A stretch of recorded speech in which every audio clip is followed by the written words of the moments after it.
Hi everybody, this is Kimberly, and today I want to talk to you about masks.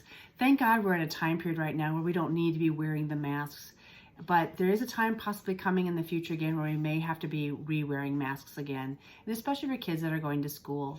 So one thing I'd like to talk to you about is how to take care of these masks. Is if you're wearing a cotton one, it is recommended that you wash it every day. When you're done with your day, try to either hand wash it, let it dry. If it's a paper one, just throw it away.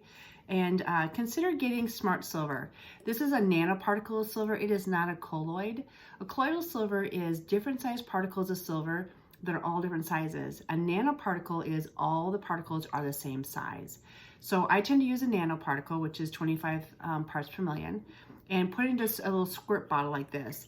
And then what you do is you spray the inside of your mask, and that helps keep it clean. You can keep it clean throughout the day. Another thing you can do is also spray your face, especially for kids that may have to wear these masks all day long. You might notice that they get a little bit of a ring here or rashes around their nose, around their mouth. Spraying their face in the morning and the evening might be helpful with Smart Silver. This is antibacterial, antiviral, and antifungal. And it comes in an 8-ounce bottle. It comes in a 32-ounce bottle. We sell it at our office. We sell a lot of this product, and it works extremely well. We also have a secondary sheet that's really helpful too of how you can use it if you get pink eye, sore throats, multiple different things you can use it for that are very beneficial. So that is something that I have in my home pharmacy and encourage you to as well. But masks are things that are going to be probably a part of our future.